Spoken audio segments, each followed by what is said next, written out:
Mesdames, Messieurs, bonjour. Bienvenue à Mongozi TV. Toujours heureux de savoir que vous nous suivez en nombre. Merci de votre soutien. Nous sommes honorés de vous avoir comme fidèles téléspectateurs. Nous sommes en février 2022, c'est le mois de l'histoire des Noirs et Mongozi TV a jugé bon de revenir brièvement sur cet événement historique. Ne prétendons pas être exhaustifs, nous désirons néanmoins, en toute humilité, présenter des informations sur ce mois. Précisons d'ores et déjà que dans cette édition, nous n'aborderons pas les différentes écoles de pensée sur le sujet. Nous n'aborderons pas non plus les critiques positives ou négatives sur le mois de l'histoire des Noirs. Par exemple, en 2008, après l'élection de Barack Obama, aux États-Unis, il y a eu des débats sur la pertinence de ce mois commémoratif, autant dans les milieux noirs que dans les milieux blancs. Certains pensent que le racisme perdurera tant que les gens s'identifieront par rapport à la couleur de leur peau. Nous n'aborderons donc pas ces sujets. Cela sera certainement abordé dans nos éditions ultérieures avec nos invités. Le mois de l'histoire des Noirs, justement. Le mois de l'histoire des Noirs, appelé en anglais Black History Month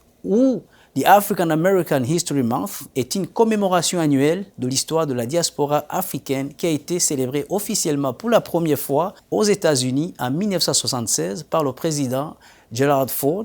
Depuis, il est célébré chaque année au mois de février. Les États-Unis ont donc été les premiers à commémorer l'histoire des Noirs. 10 ans plus tard, c'est la Grande-Bretagne qui a emboîté le pas. Officieusement, le mois de l'histoire des Noirs est célébré depuis 1926 et ce moment, cette histoire était commémorée en une semaine appelée le Negro Historic Week. Pourquoi le mois de février? Eh bien, le mois de février a été choisi en raison de la coïncidence des anniversaires d'Abraham Lincoln, le 12 février, et de l'orateur Frederick Douglass, le 14 février, deux grands abolitionnistes aux États-Unis. Justement, le Negro Historic Week en 1926, 50 ans après la promulgation du 13e amendement de la Constitution des États-Unis, abolissant l'esclavage, l'historien afro-américain Carter G. Woodson et le pasteur Jesse E. Moreland fondent l'Association for the Study of African American Life and History dédiée à la recherche sur l'histoire des Afro-Américains et lance l'initiative le Negro Historic Week, semaine de l'histoire des nègres, la deuxième semaine de février 1926. Encore une fois, cette semaine est choisie en raison de la coïncidence des anniversaires d'Abraham Lincoln et de Frederick Douglass, deux dates célébrées par les communautés noires américaines depuis la fin du 19e siècle. L'objectif initial de la manifestation était de coordonner l'enseignement sur les contributions des Afro-Américains dans les écoles primaires, la presse, les clubs de femmes, les revues savantes des États-Unis. La première Negro Historic Week reçoit l'accueil plutôt mitigé, même si elle est soutenue par les départements d'éducation dans certains États américains. Pour les initiateurs, l'enseignement de l'histoire des Noirs est essentiel à la survie du peuple noir. En 1929, le Journal of Negro History constate que tous les États ayant des grandes populations afro-américaines ont organisé des événements liés à la semaine et que les églises y prennent part.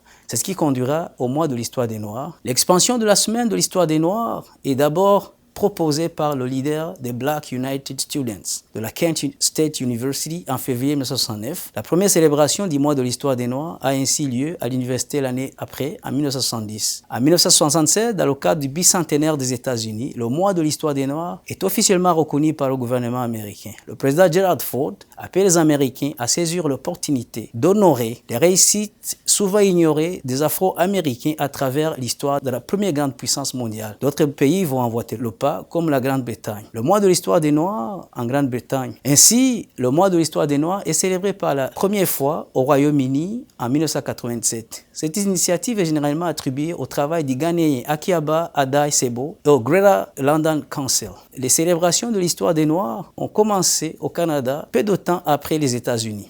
En décembre 1995, la Chambre des communes a officiellement reconnu le février comme le mois de l'histoire des Noirs à la suite d'une motion présentée par l'honorable Jean Augustine, première femme afro-canadienne élue au Parlement. La Chambre des communes a adopté cette motion à l'unanimité. En février 2008, le sénateur Donald Oliver, premier homme noir nommé au Sénat, a présenté une motion visant à reconnaître les contributions de la population noire canadienne et à faire de février le mois de l'histoire des Noirs. Cette motion a également été approuvée à l'unanimité le 4 mars 2008. L'adoption de cette motion a complété la position parlementaire du Canada sur le mois de l'histoire des Noirs. La République d'Irlande est le 4e pays à célébrer le Black History Month après les États-Unis, la Grande-Bretagne et le Canada. Le mois y est célébré en octobre. Plus récemment, en France, précisément à Bordeaux, un premier Black History Month a été organisé en février 2018 par l'association Mémoire et Partage. Il a été reconduit en 2019. En 2020, la 3e édition a dû être annulée en raison de la pandémie. Nous avons évoqué plusieurs pays et l'Afrique dans tout ça.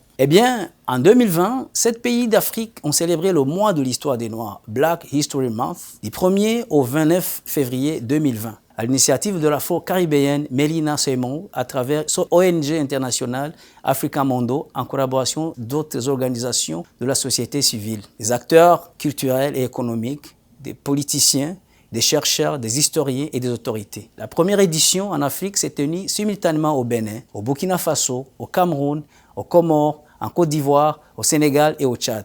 Mais il faut aussi noter la mobilisation dans d'autres pays comme le Togo, le Congo et en Afrique de l'Est. L'épicentre des activités du mois de l'histoire des Noirs en Afrique du 1er au 29 février 2020 est au Bénin, pays où est né Africa Mondo et dans lequel était basée Mme Simon pour assurer la coordination générale des initiatives pluridisciplinaires. Plus de 500 personnes y ont participé à la célébration d'ouverture et des autorités y ont pris part. La première édition s'est intitulée Black History Month Africa, mois de l'histoire des Noirs en Afrique, afin de faire le lien direct avec la commémoration qui existe aux États-Unis. Néanmoins, il s'agit de raconter l'histoire de l'Afrique et de la diaspora avec un regard africain et afro-descendant à partir du continent. Parmi les critiques constructives en vue de l'amélioration des prochaines éditions sur le continent, il a été fortement recommandé d'intituler à partir de 2021, mois de l'histoire de l'Afrique et de la diaspora. Alors, on termine, mesdames et messieurs, notre édition. Regardons quelques statistiques. L'Afrique compte 1,4 milliard d'hommes. Près de 15 millions d'habitants européens seraient de descendance africaine.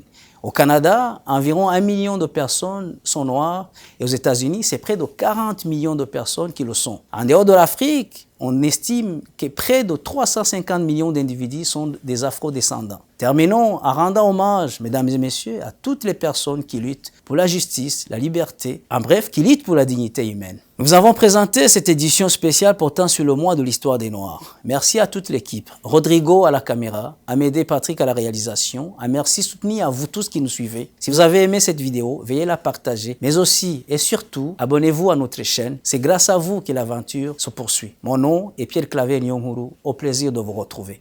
Merci.